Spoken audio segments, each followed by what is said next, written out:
Assalamualaikum warahmatullahi wabarakatuh.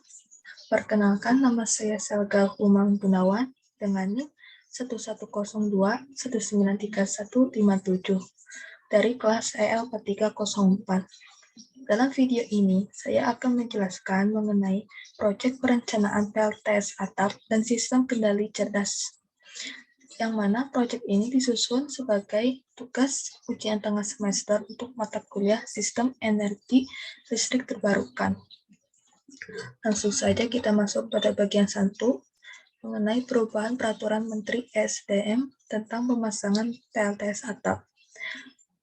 Terdapat perubahan yang signifikan dari Permen SDM nomor 9 tahun 2018 dengan Permen SDM nomor 26 tahun 2021. Perubahan yang pertama yaitu PJBL. PJBL tidak ada dalam Permen nomor 49 tahun 2018. Tetapi PJBL ini mulai diterapkan pada Permen SDM nomor 26 tahun 2021.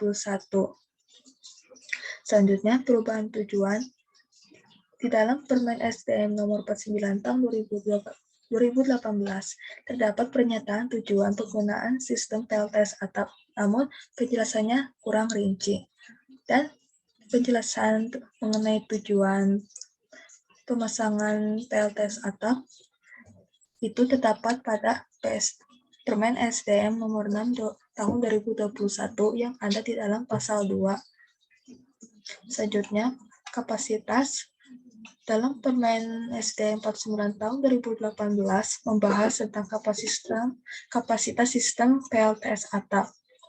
Dan pada Permen SDM tahun 2021 membahas tentang kapasitas sistem PLTS atap. Penjelasannya juga lebih banyak, termasuk satuan kapasitas total inverter, yaitu volt ampere. Serta diwajibkan bagi pelanggan untuk membuat laporan setiap tahun kepada pemegang IUPTLU selain BUMN di wilayah usaha yang ada dalam pasal 5. Selanjutnya, kompensasi. Pada Permen sebelumnya, skema net billing dengan kompensasi 65%. Dan untuk Permen yang ada tahun 2021 ini, skema net billing dengan kompensasi 100%, yang dua-duanya ada dalam pasal 6. Selanjutnya, mengenai perizinan. Dalam Permen sebelumnya, perizinan diberikan oleh pihak PT PLN. Selanjutnya, pemasangan sistem PLTS atap dengan daya terpasang lebih tinggi dari 200 kV ampere wajib memiliki izin operasi. Pada Permen SDM tahun 2021, perizinan tersebut diberikan oleh pihak IUPTLU wilayah usaha yang ada dalam pasal 7. Pemasangan sistem PLTS atap dengan daya terpasang lebih tinggi dari 500 kW wajib memiliki izin operasi. Selanjutnya, dibahas lagi mengenai PJBL. Sebelum adanya perubahan, tidak ada dijelaskan tentang jangka waktu PJBL berlaku, yang mana PJBL ini baru dimunculkan pada Permen tahun 2021. PJBL berlaku dalam jangka waktu paling lama 12 hari kerja sejak permohonan diterima. Selanjutnya, untuk mekanisme pembayaran, PT PLN Persero sebagai pengelola pembayaran tarif tenaga listrik yang berhak untuk menyetujui permohonan perubahan mekanisme pembayaran. Sedangkan pada Permen tahun 2021, IUPTLU sebagai pengelola pembayaran tarif tenaga listrik. Selanjutnya, mengenai penyediaan dan pemasangan meter kWh ekspor impor. Pada Permen sebelumnya, PT PLN wajib menyediakan dan memasang meter kWh ekspor impor yang ada dalam pasal 12. Sedangkan pada Permen yang baru, pemegang IUPTLU wajib menyediakan dan memasang meter kWh ekspor impor yang ada pada pasal 18. Selanjutnya, pelaporan. PT PLN Persero menyampaikan laporan penggunaan sistem PLTS atap kepada Menteri. Laporan disampaikan setiap 6 bulan sekali, yang laporannya memuat 4 aspek ini. Pada permen yang lama juga tidak terdapat format pelaporan. Sedangkan pada permen yang baru, pemegang IUPTLU menyampaikan laporan penggunaan sistem PLTS atap kepada Menteri melalui Dirjen EBTKE dengan tembusan kepada Dirjen Ketenagalistrikan yang tercantum pada pasal 21. Lalu laporan juga wajib disampaikan setiap bulan. Laporan tersebut memuat 5 aspek yang ada tertulis di sini. Selanjutnya, untuk surat permohonan pada permen yang lama tidak terdapat keterangan mekanisme pembayaran tarif yang harus diisi. Terdapat keterangan kepemilikan PJBL tarif yang harus diisi. Yang ketiga, data komponen pada tabel spesifikasi peralatan yang harus dipasang, merek, tipe, buatan negara, kapasitas satuan, dan jumlah unit. Pada permen yang baru terdapat keterangan mekanisme pembayaran tarif. Maaf, ini kesalahan penulisan, nanti diperbaiki. Yang harus diisi. Terdapat keterangan kepemilikan PJBL tarif yang harus diisi. Yang ketiga, data komponen pada spesifikasi peralatan yang harus dipasang. Terdapat perbedaan pada permen sebelumnya, di mana pada permen yang baru terdapat tambahan, yaitu tahun produksi, serta satuannya. Pada permen yang lama, surat pernyataan tidak ada, sedangkan pada permen yang baru terdapat format surat pernyataan. Selanjutnya masuk ke bagian 2, peralatan yang dibutuhkan dalam PLTS atap. Berdasarkan Peraturan Menteri Nomor 26 Tahun 2021 Pasal 3 Ayat 1, sistem PLTS atap meliputi modul surya, inverter sambungan listrik, sistem pengaman, dan meter KWH ekspor-impor. Yang ini merupakan konfigurasi komponen PLTS atap. Selanjutnya, komponen yang pertama itu panel surya. Sel surya atau solar cell adalah suatu perangkat atau komponen yang mengubah energi cahaya menjadi energi listrik dengan menggunakan prinsip efek fotovoltaik. Selanjutnya, yaitu ada meter ekspor-impor.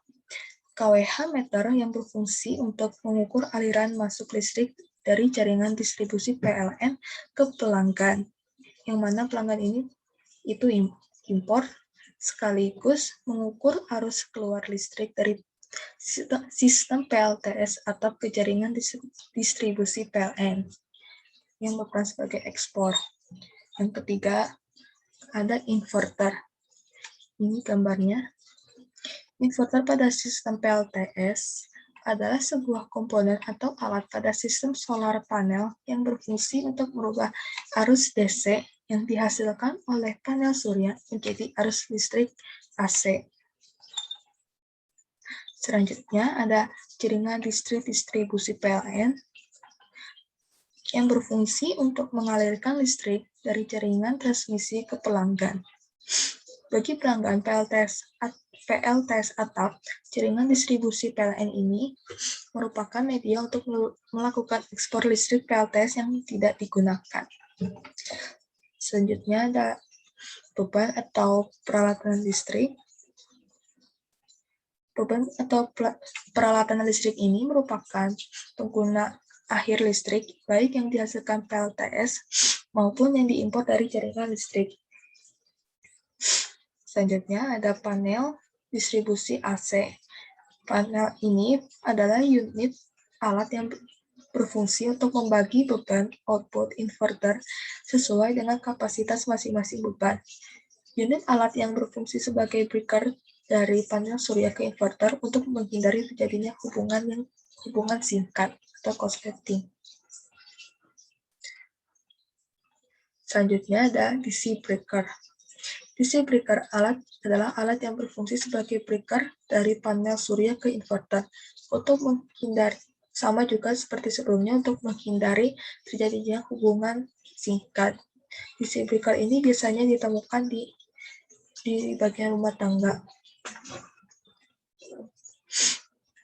Selanjutnya, kapasitas terpasang PLTS atap yang bisa dibangun dengan mengoptimalkan luas atap, pabrik, serta perkiraan yang dibutuhkan. Pada bagian ini, untuk perhitungan biaya total komponen panel surya di sebuah bengkel dengan kebutuhan listrik yaitu 1.600 kWh, dan biaya yang harus dibayar adalah 1.800.000, adalah sebesar 33.703.900, yang mana biaya ini adalah untuk rata-rata per bulannya. Untuk rinciannya ada pada hasil kalkulasi ini, yang mana hasil kalkulasi ini menggunakan website dari Kementerian SDM. Ini untuk linknya. Panel surya yang dibutuhkan untuk membuat PLTS adalah 6 buah, dengan panel surya kapasitasnya 340 WP. Kapasitas maksimal yang menghasilkan 340 watt, dengan potensi PLTS berdasarkan intensitas radiasi dan luas atap sebesar 11,73 kW peak. Hasil yang didapatkan seperti yang terlampir di atas ini, yang telah dilakukan dengan hasil yang ini terlampir yang telah dilakukan dengan luas bengkel 176 meter persegi, tipe bangunan untuk bisnis, daya terpasang pada PLN sebesar 2.200 volt ampere. Ini ada pada bagian di sini untuk rincian hasil kalkulasinya. Selanjutnya, untuk skema net billing kompensasi 65% yang sesuai dengan NIM saya, yaitu ganjil. Tagihan listrik pelanggan kilowatt hour sama dengan 1.600 kWh dikurangi 65%, sama dengan 274 kWh. Jadi untuk tagihan listrik yang diperlukan untuk membangun PLTS adalah 274 dikali 1.467,26 sama dengan 402.029,24 rupiah. Sekian yang bisa saya sampaikan untuk video mengenai penjelasan proyek ini. Mohon maaf bila banyak kesalahan yang saya lakukan selama pembuatan video ini, dan mohon maaf bila ada kata-kata yang kurang berkenan. Terima kasih. Wassalamualaikum warahmatullahi wabarakatuh.